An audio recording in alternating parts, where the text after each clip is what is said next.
दूसरा प्रश्न लेते हैं। इसे उझाना हरियाणा से स्वामी कुलदीप ने पूछा है। कहते हैं, सद्गुरु मोक्ष क्या है? क्या हम जीते जी मोक्ष पा सकते हैं? मोक्ष को अगर जानना हो तो पहले बंध को जानना होगा। बंध क्या है? हम किस कारण से बंधे हुए हैं और बंध है क्या? अष्टावक्र से जनक पूछते हैं कि गुरुदेव बंध क्या है? तो बड़ी सरल भाषा में समझा रहे हैं अष्टावक्र। कहते हैं, जनक, बंध विषयों में रस। जो तुम भोगों में रस लेते हो, जो तुम धन में, शोहरत में, ये जो बाहर जो सुख है, इसमें अगर तुम रस लेते हो तो यही हमारे लिए बंध बन जाता है। अर्थात बाहर कहीं लिप्त हो जाना, बाहर के प्रति राग विकसित कर लेना, बाहर आकर्षण पैदा कर लेना, बाहर रस पैदा कर लेना, वास्तव में बंध है। क्योंकि ये जो तृष्णा है, गौतम बुद्ध कहा करते थे, तृष्णा तो हमारी दुष्पूर है, वो तो कभी पूरी होगी नहीं। भोगो न भोक्ता, ऋषि कहता है, भोगो न भोक्ता वयमेव भोक्ता। कितने प्रकार के भोग हैं, कितने भोग तुम करोगे? भोगो न भोक्ता वयमेव भोक्ता। भोग करते करते हम खुद ही भुक्त हो जाते हैं, भोग खत्म नहीं होता। तपो न तपता वयमेव तपता। और कितने प्रकार के तप करोगे, करते करते तुम ही थक जाओगे। तप तो चूकेगा नहीं, तुम ही चूक जाओगे।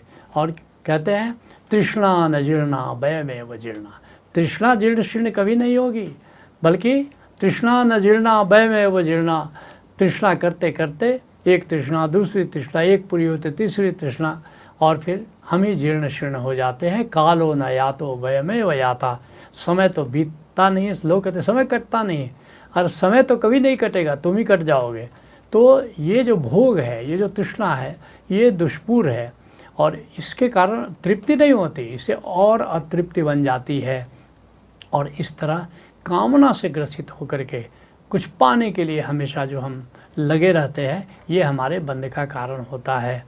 और इसलिए जो ये अतृप्ति है हमारे भीतर, यही हमारे पुनर्जन्म का कारण होती है, और कोई कारण नहीं है। अतृप्त हम विदा होते हैं यहाँ से, और ये अतृप्ति ही पुनः हमको पुनर्जन्म में, पुनर्जीवन में लाती है।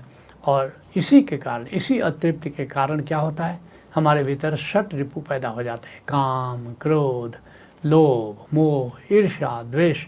ये अतृप्ति के ही 6 आयाम हैं, अतृप्ति की 6 बाहें हैं। तो असली बात सवाल ये है कि जब तक अतृप्ति रहेगी तब तक हमारे जीवन में बंध रहेगा। मुख्य सवाल ये नहीं कि बंध से मुक्त कैसे हो, मुख्य सवाल ये है कि हम अतृप्ति से मुक्त कैसे हों। तो फिर अब हम जान सकते हैं कि मोक्ष क्या है। अष्टावक्र से जनक पूछते हैं कि गुरुदेव मोक्ष क्या है? कथम ज्ञानम कथम मुक्तिम वैराग्यम किम भविष्यति। सवाल 3 है। कहते ज्ञान कैसे होगा, मुक्ति कैसे होगी, वैराग्य कैसे होगा? लेकिन जनक तब क्या कहते हैं, हे जनक, कामना जैसी व्याधि नहीं। एक ही रोग है, वो है कामना, और निष्कामना सी समाधि नहीं। और एक ही समाधान है, एक ही मुक्ति है, वो निष्कामना। मुक्ति यदि चाहते कामना से बचो, विष समझकर विषय वासना को तजो। अगर तुम मुक्ति चाहते हो तो बस एक ही उपाय है, निष्कामता की साधना करो, कामना मुक्ति की साधना करो। मुक्ति यदि चाहते कामना से बचो, विष समझकर विषय वासना को तजो। विषयों के प्रति जो हमारे मन में वासना है, जो अतृप्ति है, जो भोग की लालसा है, उससे बचना ज़रूरी है। जिसके लिए अष्टावक्र कहते हैं, आपदा संपदा काले दैवा दैवेति निश्चय। आपदा और संपदा, दुख और सुख तो जीवन में आते रहते हैं, दैव योग से आते हैं, दैव नियम से आते हैं। अभी जीवन प्रज्ञा चल रही है, ऑनलाइन चल रही है जीवन प्रज्ञा, और इसमें तुम्हें 12 नियम बताए जा रहे हैं कि वास्तव में डिवाइन लॉज क्या हैं 12, जिसके आधार पर चलता है। तो संतुलन का जो नियम है, उसके आधार पर कभी आपदा आएगी, कभी विपदा आएगी। लेकिन क्या कहते हैं जनक, तृप्त स्वस्थेन्द्रियो नित्यम न शोचति न कांक्षति। कहते हैं, हे गुरुदेव, मैं भीतर तृप्त हो गया हूँ, स्वस्थेन्द्रियो नित्य, मेरी इंद्रियां अब स्थिर हो गई। तो परिणाम क्या हुआ, ना शोचति। अब जो भी बीता, अनुकूल या प्रतिकूल, उसके प्रति शोक नहीं करता। न कांक्षति, भविष्य में क्या होगा इसके लिए कोई कामना नहीं करता। ये मुक्ति की स्थिति है। ऐसे मुक्ति पाई जा सकती है। दूसरे शब्दों में कह सकते हो कि सानंद कर्म मोक्ष है। अर्थात कर्म का ही मज़ा लेना मुक्ति है। अधिकतर लोग क्या करते हैं, फल का मज़ा लेते हैं। जब अनुकूल फल मिलेगा तो मज़ा लेंगे, मिठाइयाँ बांटेंगे। नहीं, कर्म का मज़ा लो, कर्म करते हुए आनंदित हो जाना, ये मोक्ष की स्थिति है। तो फिर मोक्ष का उपाय क्या है? इस सानंद कर्म में हम कैसे जाएं, कैसे मुक्त हो जाएं? क्योंकि पूछा है कि क्या हम जीते जी मोक्ष पा सकते हैं, तो मोक्ष का क्या उपाय है? संतों ने बहुत स्पष्टता से इसको बताया है। गुरु तेग बहादुर जी, गुरु सिख परंपरा के 9वें गुरु हैं, 9वें पातशाह हैं। क्या उपाय बता रहे हैं? मान मोह को परिहरे और गोविंद के गुण गावे, और कह नानक ऐसे कोई प्राणी जीवन मुक्त कहावे। कितना सरल उपाय है कि 2 चीज़ छोड़नी है और 1 चीज़ करना है। क्या छोड़ना है? मान और मोह, मैं और मेरा, अहम, अहंकार, अहंकार को छोड़ना है। अहंकार क्या है?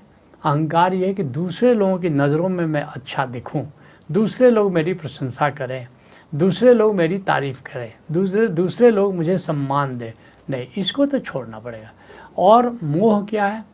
ये धन मेरा है, मकान मेरा है, संबंधी मेरे हैं, ये मेरा मेरा मेरा, ये छोड़ना पड़ेगा। क्योंकि एक दिन वे छोड़ देंगे तुम्हें या तुम्हें उनको छोड़ना पड़ेगा। संबंधों के जाल से मुक्त होना पड़ेगा। और फिर क्या करना है? गोविंद के गुण गावे। बस हमेशा गोविंद की याद, और गोविंद की याद के लिए पहले गोविंद को जानना होगा। और गोविंद को जानने के लिए तुमको अपनी आत्मा को जानना होगा। जब भीतर घटाकाश में अपनी ध्यान के द्वारा अपनी आत्मा को जान लोगे, सद्गुरु के सहयोग से परमात्मा को जान लोगे, तो फिर आत्मा और परमात्मा के सिमरन में रहना होगा। कितना सरल तरीका बताया है गुरु तेग बहादुर जी ने। इस बात को मीरा भी अपने ढंग से बता रही है। मनुआ राम नाम रस पीजे, राम नाम का रस पीना है, राम नाम का सिमरन करना है। लेकिन जैसे एक गिलास है, जूठा गिलास है, तुम दूध डालोगे तो दूध फट जाएगा। तो चेतना को इसके लिए साफ करना होगा। क्या कहती है मीरा? काम क्रोध मद लोभ मोह को चित्त से बहाए दीजिए, मनुआ राम नाम रस पीजे। तुम्हारी चेतना का बर्तन जब साफ हो जाएगा, उसमें जब हरि नाम का रस डालोगे, उसको जब पियोगे, तब जाकर के मुक्ति मिलेगी। इसलिए बहुत ज़रूरी है कि ये जितने हमारे बंध हैं, काम है, क्रोध है, लोभ है, मोह है, ईर्ष्या है, द्वेष है, इसको हम ठीक से समझें, इसके विज्ञान को, और इससे मुक्त हो जाएं। जैसे अभी 18 तारीख से मोक्ष प्रज्ञा शुरू हो रही है, और इसमें तुम इसको बड़ा विस्तार से जानोगे कि कैसे काम से मुक्त हो जाएं, कैसे क्रोध से मुक्त हो जाएं, लोभ से, मोह से, ईर्ष्या से, द्वेष से, इसको हम कैसे छुटकारा पा सकते हैं। इसको बहुत विस्तार से जो हमारे आचार्य हैं वो तुमको समझाएंगे। इसलिए असली बात अब ये है कि तुमने पूछा है कि क्या हम जीते जी मोक्ष पा सकते हैं। ये बहुत ही महत्वपूर्ण सवाल है। कबीर साहब सुनो, इसके लिए क्या कह रहे हैं हम। कबीर साहब कह रहे हैं, जीवन मुक्त सोई मुक्ताओ। कहते हैं जो जीते जी मुक्त होता है वही असली मुक्ति है। मरने के बाद मुक्ति का कोई मतलब ही नहीं हुआ। जीवत मुक्त सोई मुक्ता हो, और जब लग जीवन मुक्ता ना ही तब लग दुख सुख भोगता हो। अगर जीते जी तुम मुक्त नहीं होते हो तो याद रखो, कभी दुख भोगोगे, कभी सुख भोगोगे। तुम भोगता हो, तुम मुक्त नहीं हो। इसलिए तुम्हारा प्रयास ये होना चाहिए कि जीते जी हम कैसे मुक्त हों, और जीते जी अगर मुक्ति की कला सीख लेते हो, तब जाकर के मृत्यु की बेला में भी मुक्ति कला अपना सकते हो। इसके लिए दादू साहब बड़ी प्यारी बात कहते हैं मरकर मुक्ति जहाँ जग जाई। सारा जग कह रहा है कि मरने के बाद मुक्ति हो जाएगी, अंत में राम नाम मुख से बोल देंगे और मुक्त हो जाएंगे। नहीं, ये सब झूठी आशाएं हैं। कहते हैं संत दादू, राजस्थान के बड़े प्यारे संत हैं, कि मरकर मुक्ति जहाँ जग जाई, तहाँ न मेरा मन पति आई। इन कथा कहानियों पर मुझे भरोसा नहीं होता। ये कथा कहानियाँ हैं, असलियत नहीं है। असलियत ये है कि जीते जी हमको मुक्त हो जाना है। इस बात को कबीर साहब और भी थोड़ा विस्तार पूर्वक कहते हैं जियत कर्म की फांस न काटी। कैसे मुक्त हो जाओगे? ये जो कर्मों का बंधन है, अगर इसका तुमने नहीं काटा, और कैसे ये हो जाता है? सकाम कर्म जब तुम करते हो, किसी फल की कामना से जब तुम कार्य करते हो तब ये फांस लग जाती है, तब ये बंध लग जाता है। इसीलिए वो ठीक करे कि जियत कर्म की फांस न काटी, मुए मुक्त की आशा, और आशा कर रहे हैं कि जब मरेंगे तो राम नाम ले लेंगे और उस समय हम मुक्त हो जाएंगे। कहते हैं तन छूटे आजू मिलन कहता है। कहते हैं कि ये जीव कह रहा है कि मेरा तन जब छूटेगा तो परमात्मा से मिलन हो जाएगा, राम राम कहेंगे और परमात्मा से मिलन हो जाएगा। कहते हैं सो सब झूठी आशा।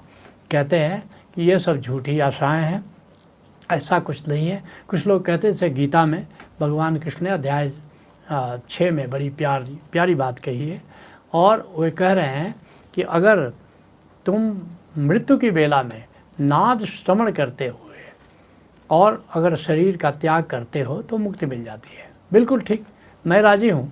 लेकिन जीते जी अगर तुमने नाद श्रवण की साधना नहीं की है, नाद सिमरन की साधना नहीं की है, जीते जी तुमने निष्कामना की साधना नहीं की है, तो मृत्यु की बेला में तुम सोचते हो ऐसा कर पाओगे? नहीं, हजार हजार विचार पैदा होंगे। कहा है लोगों ने कि बैतरणी पार करनी है, भव सागर पार करना है। ये भव सागर कहीं बाहर भौगोलिक रूप से नहीं है, ये भव सागर तुम्हारा अंतर जगत है। मृत्यु की बेला में गाड़ी वहीं फंस जाती है। जैसे मृत्यु शुरू होती है, नाना प्रकार के विचार, नाना प्रकार की कामनाएं, जो भीतर विचार उठने लगते हैं, कामनाएं उठने लगती हैं, और यही भव सागर है, यही बैतरणी है, और यही हमारी गाड़ी फंस जाती है। और अगर सचमुच में नाद श्रवण करते हुए शरीर का त्याग किया जाए तो व्यक्ति मुक्त हो जाएगा, लेकिन उसके लिए जीवन में उसका अभ्यास करना होगा।